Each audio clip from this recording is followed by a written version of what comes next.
So I know you're always looking around for new movies, and we have one for you, Bugonia. If you have not seen this movie, pause this video right now, go watch Bugonia, and I promise you, you will want to come back here and talk about it. If you have seen it, stick around, let's get to it.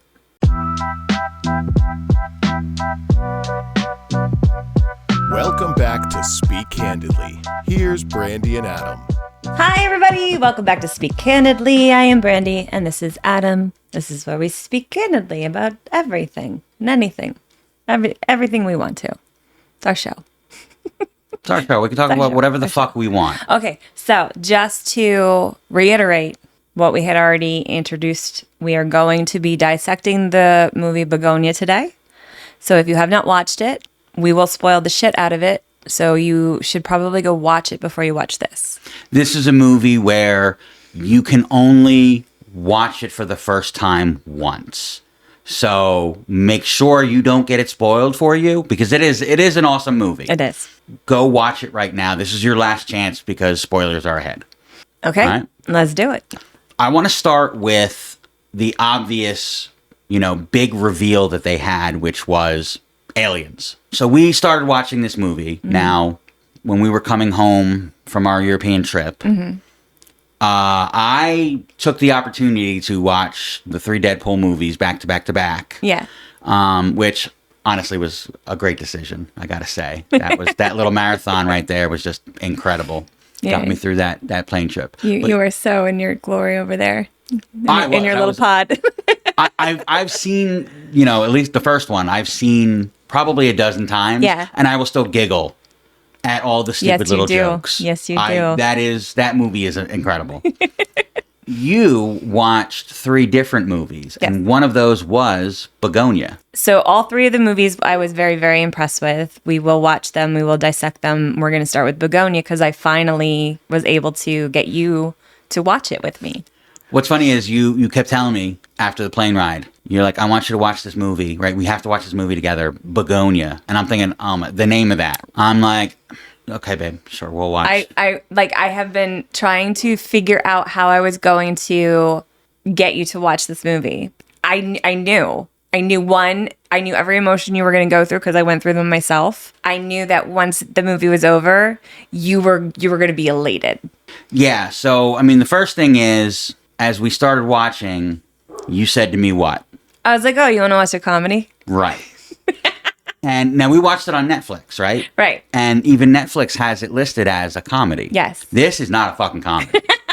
I don't know who decided that to put it in that genre. This is not a comedy on any level. There was some levity to it. It was definitely not. And I'm thinking, did I misread that? Like 5 minutes, 10 minutes, half an hour into the movie, yeah. I'm like, this movie is not a comedy. I must have misread. And it's a psychological thriller. Yeah. So for 3/4 of the movie, now I was not in the mood for a psychological thriller at the time. It was right before bed. So I'm kind of slogging through this movie. And it was, don't get me wrong, it was a decent movie as a psychological thriller. But you get to the point where Teddy and Don kidnap Michelle, and they bring her back in the basement, and they start talking about aliens. You're an alien, right? We need to go to your alien ship. In the back of my mind, I'm going, what would be a better movie? If they actually turned out to be right, and she was an alien. I was like, that'd be so much better of a movie than what I'm watching right now. Had no expectation that it was actually going to happen. So as you get into it a little bit more and a little bit more, there's a couple little things that they kind of throw out there a little bit to tease you. And you're kind of like, oh, okay, maybe. Then they pull it back a little bit. And then they'll throw something else out there, a little bit bigger, and then they'll pull it back. But by the end of the movie, you've wondered so much and you've questioned yourself so much. I think they did a good job of not trying to be something like The Sixth Sense or Seven or something like that, where it is just like that cut reveal that all of a sudden you're shocked at. Like, they put it out there. But you're still shocked. They managed to shock you. Yes. But they kept putting little pieces out there, right. Little breadcrumbs. Right. And then they kept pulling them back. Right. To the point where I was convinced it was definitely not. And then it was. and I was ecstatic. Yeah, because it literally could have gone either way. Could have gone like either way. there's so many times where you're like, what? Right. Question, what the hell's going on, right? And it's almost obvious, but it's almost too obvious. Right. Just like it very much is like a psychological thriller for most of the movie. Right. But it's your cookie cutter psychological thriller. Oh, he had a really awful childhood. And like, it was like the trifecta. Right. Drug mom, right? Abandoned by dad and molested as a kid. Like, boom.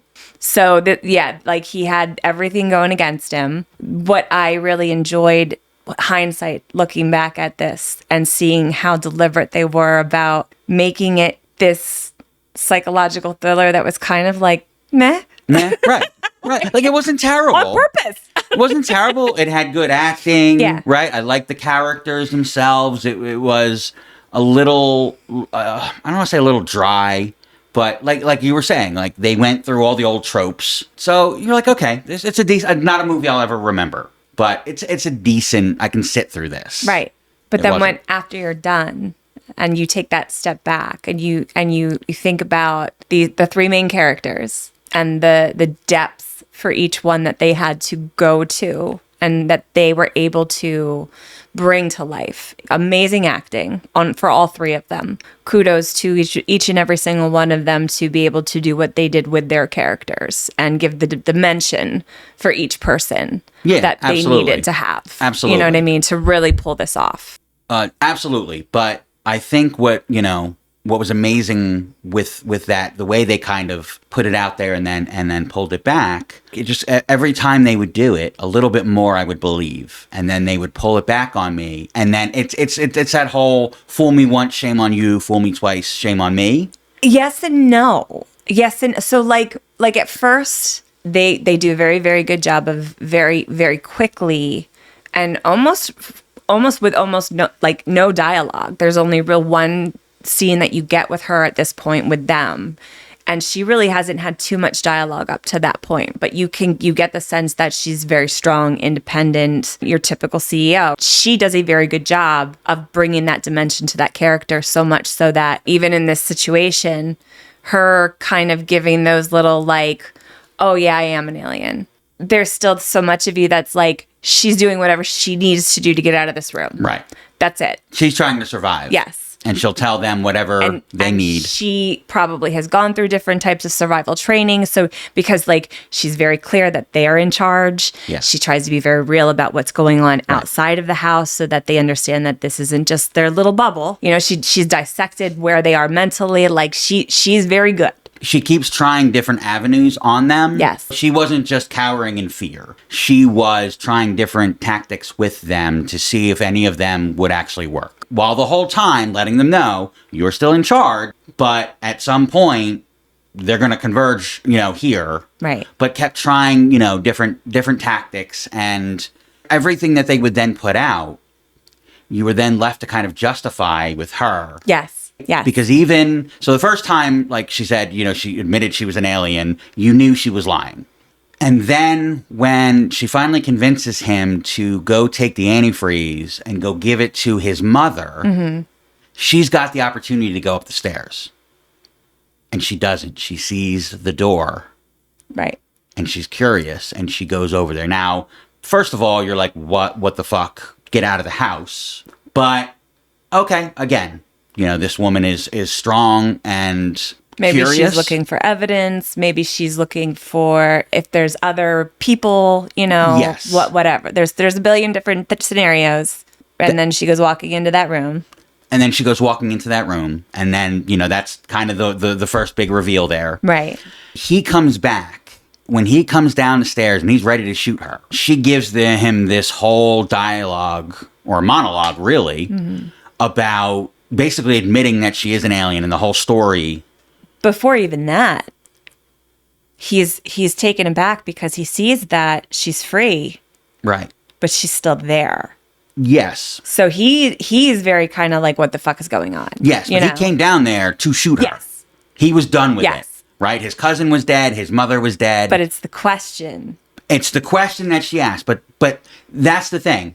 is her attitude and the way that she came at him and told him the story about the emperor and all this stuff. That was the first time I thought, oh my God, they could actually be doing it. Yeah. Right? The thing that I've been hoping for, that this is actually an alien movie. There's that little bit of chance that they might be. Right. But I still got it in the back of my head. I'm justifying it. I'm pulling it back myself. And I'm going, all right, but, maybe she thought, and she did admit, she didn't think he would be coming back. She thought he would go try. The cops they would stop him from doing this. The cops would get him. It would be over. Right. She thought she had more time. There's nothing completely out of the ordinary for a psychological thriller right now. Right. And I'm able to justify it all. He came back before she could get out. She's trying to control the situation. So I'm like, I'm a little bit confused, but I'm still leaning on that. But it was that one question where she said, how many Andromedons How were many there? of them were Andromedon? How many? And that got me excited because And I'm like, he's like, oh my God, she knows. And he answers honestly, two. Well, because that was the first time she went mask off and he was caught by surprise. That is not something you would ask logically if you were just trying to manipulate him. If you just found a scrapbook of photos of dead people who were in the same position that you are now in, none of them got out of that, and there are body pieces in this entire basement, your mind is not going to appease their game, right? You're going to snap a little bit. You're going to do whatever you can to get out of there. Well, I mean, yes and no. I mean, number one, it is a movie, right? And you're right. They need that to drive the plot. You're so absolutely I right. could see them doing that. The drama of it, right? Number two, she is a CEO, and we Yes. know that psychopathy and sociopathic tendencies are more common in CEO types. Right. She was very, very good at keeping She her was, emotions in check. Right. In a So, very, in the worst of traumatic situation. situation. In the yes. worst of situations, she always held her composure. Right. I could see where they were going with that, where she was still in control and she was going to play his game. Otherwise, he was just going to shoot her. End of story. But it was that question. How many Andromedons were there? Yeah. And that got me excited, right? Right. But then they go to the office. She goes for this little box that's kind of like hidden under some stuff. Right. And she goes and she pulls something out. I'm intrigued, right? Yeah. Because I'm like, okay, what do you have in that box? Right? It's got to be something like you're hidden away. This is where I was like teetering Right. too. Like there's this, the build was kind of there, but again, you're constantly saying to yourself, she knows what she's doing. She's just trying to get out of this situation. Justifiable. Right. You almost expect it to be something as stupid as a calculator. I did anyway. But yeah, like why is it in this box hidden under the desk? Because a calculator is either in your drawer or on your desk. Let's Right. be honest. Right. Like it's not something that you're taking the time to put into a box that have stashed under your desk. No, unless there's something weird about it and you don't want everybody playing with it. It's intriguing, Yeah. but it was a calculator. But it was a calculator. It's a 58-digit code, Right. right? And then he has to go into the closet at which point she will count to 3 and then press, and I'm like, And you're okay. like, this is so stupid. Right. Like he believes this. And he believes it, Yeah. right? And so now I'm off that ledge again, and I'm like, okay, it's a psychological thriller, and that's how it's going to end. He gets blown up. She pushes the button, though, right? Which is intriguing then. So it happened so quickly. She pushes the button. So you're led to believe that whatever it was that just happened in that, she had something to do with it. Possibly, not necessarily, Why but the fuck would she push the button? She's the only one in the room. He can't see her at this point.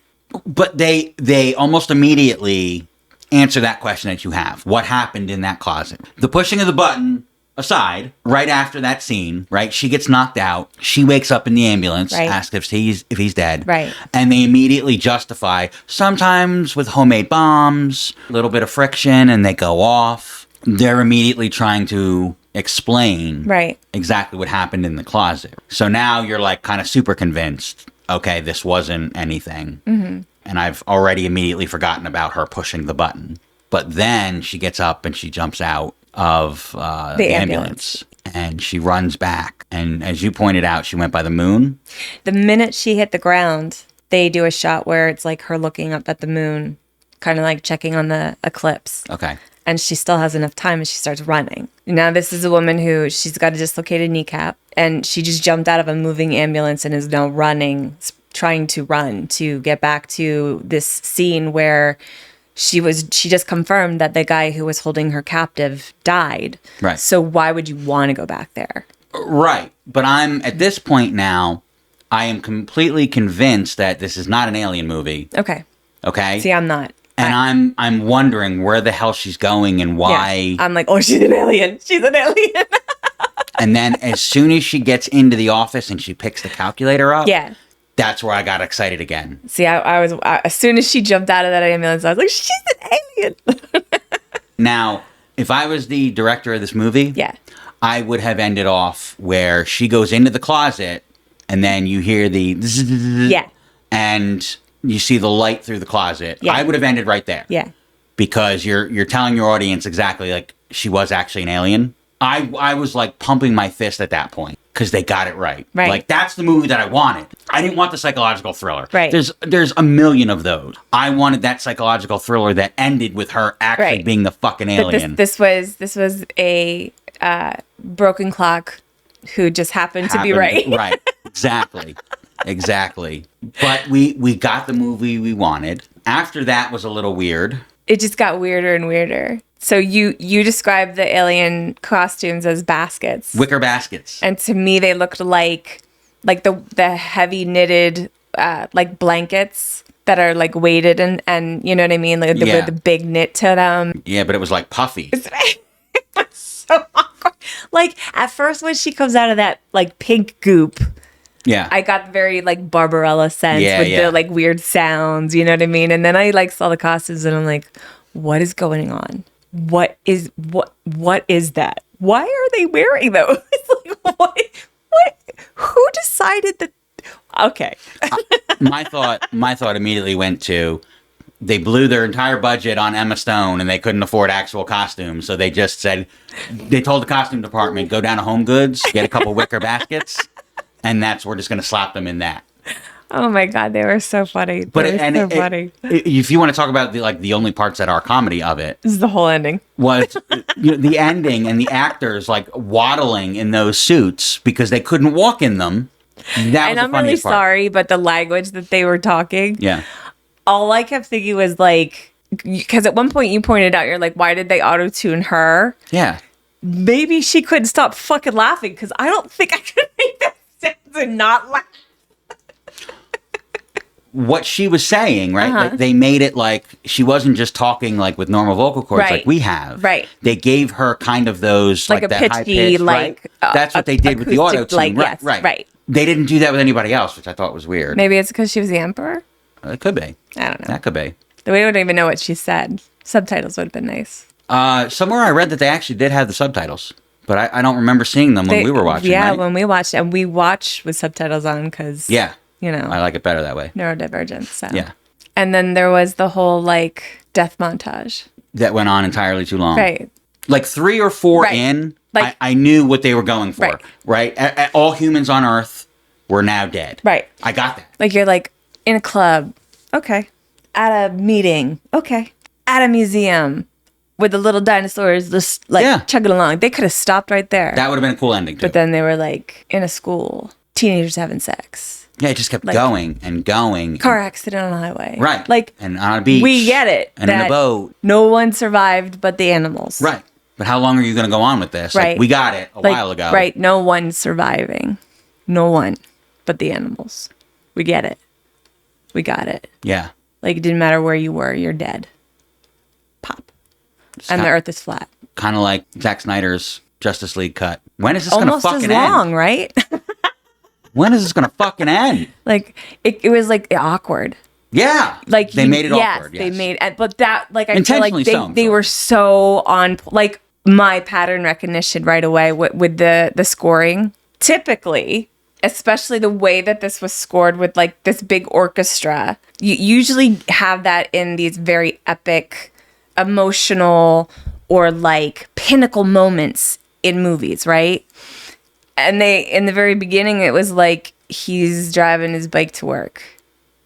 And it was like, doo-doo. Yeah. And I'm like, what the hell? Or like he's just walking back from tending to the bees.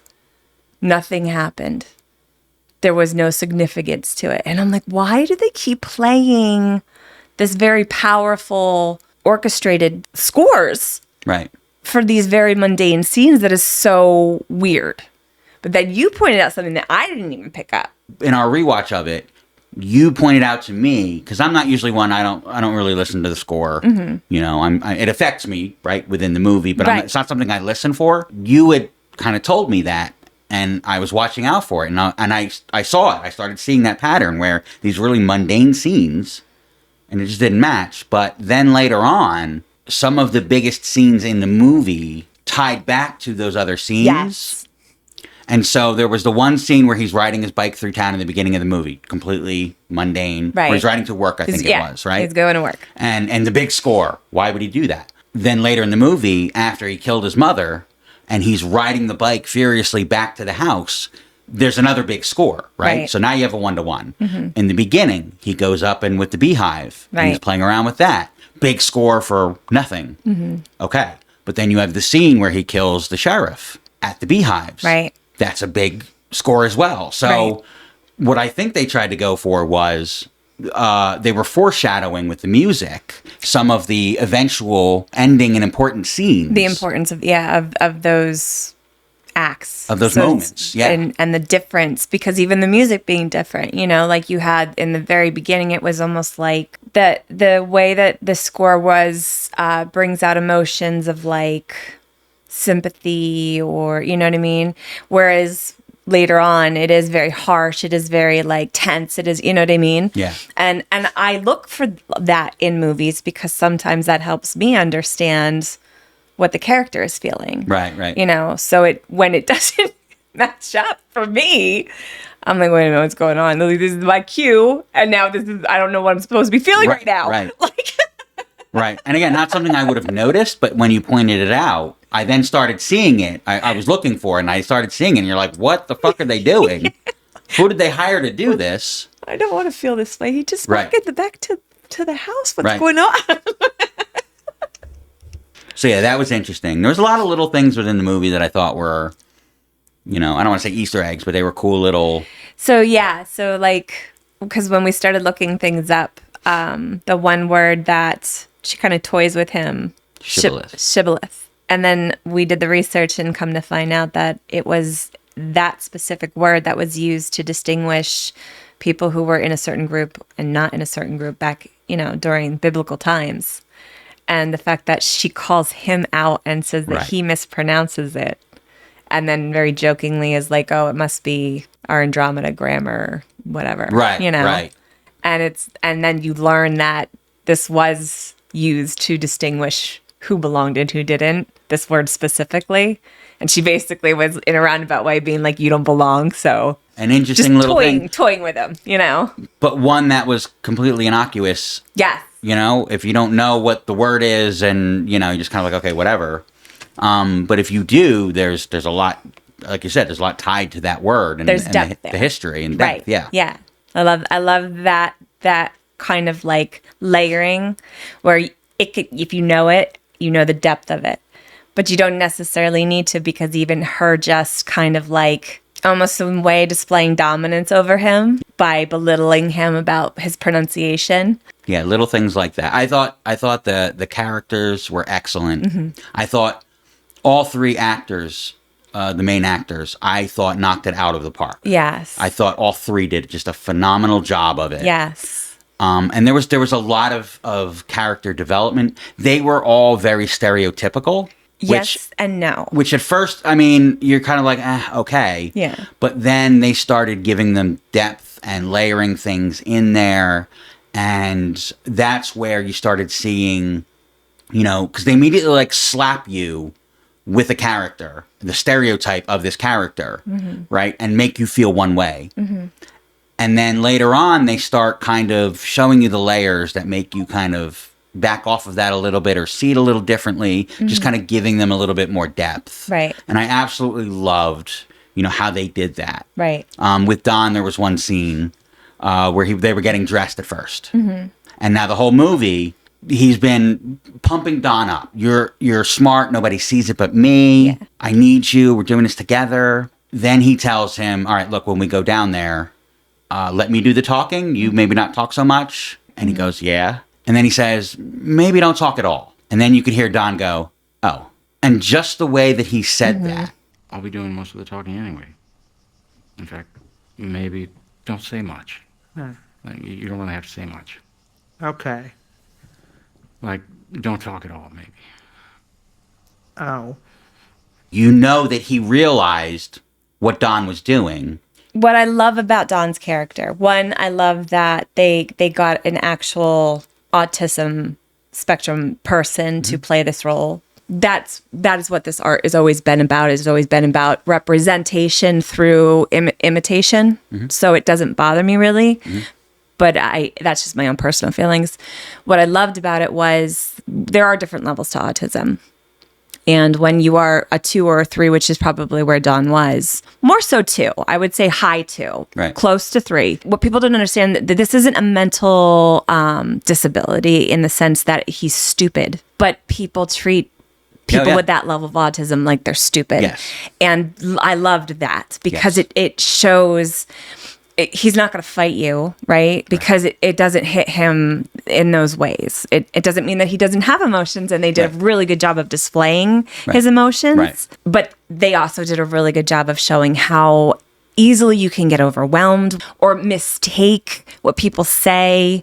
You know what I mean? Like they showed some really interesting things about the autism, and that being one of them. Like that, even just the his infliction, or right? Yes. In how he said it, said everything. It literally was, I get it. You don't want me to talk like everybody else. Everybody else. Yeah. And just that, and the way, like I said, the inflection of it, just the way he said it was like perfect. Yeah. And it told you the whole story. And I thought that was great. And I think each character had those moments. Yes. You know, they did a really good job of layering them. The actors, you know, like I keep saying, I thought they all did a phenomenal job of playing the roles. Yes. So you take out the alien thing, you know, and it's a decent psychological thriller. Yeah. You know, it's got its flaws, but it's got its strengths as well. But I like it a lot better as an alien movie. It's fun as an alien movie because like then there's so many other things, right? Like so like at first when you're like watching every time that they're doing the countdown to the lunar eclipse, they show the Earth. And at first it's like the Earth the way you see it in a drawing or a picture, right? So you don't think too much of it. But every other time that they keep counting down, it's tilted more and more. And then by the end, you see it's You can flat. tell it's definitely flat. Right? Yes. And you're like, oh, Jesus.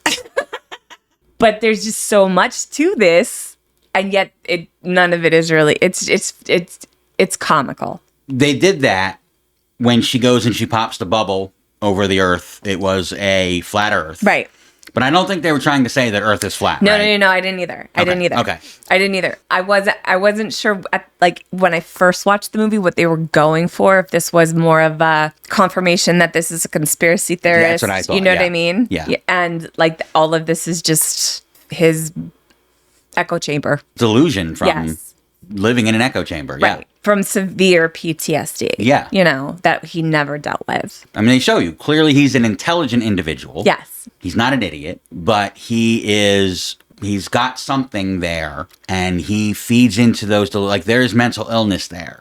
Right. Because it drags him not just to the point of the conspiracy theory, but to then go out and become a serial killer. Right. In order to prove this, Right, and abduct somebody. And even in the scene, going back to the scene where she's asking him how many, it doesn't even in that moment, like it's almost as if like he doesn't have that remorse of what he has done to actual people, Right. because those were big binders. So like you're left to imagine that he's been doing this for a while. So we hope that you enjoyed this movie just as much as we did.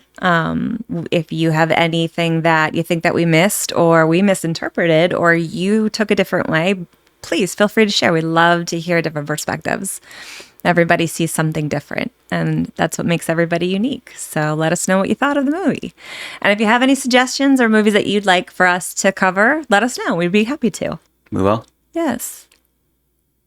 I will. I love movies. Well, thank you for watching, everybody. We hope you enjoyed this episode. If you did, like, comment, subscribe, share. We love that. It absolutely helps us. We've been growing tremendously. We really appreciate everybody who has, started to follow us. We hope that we're entertaining and we give you what you're looking for here. You can find us on all major podcasting platforms. So until next time. Bye, everybody.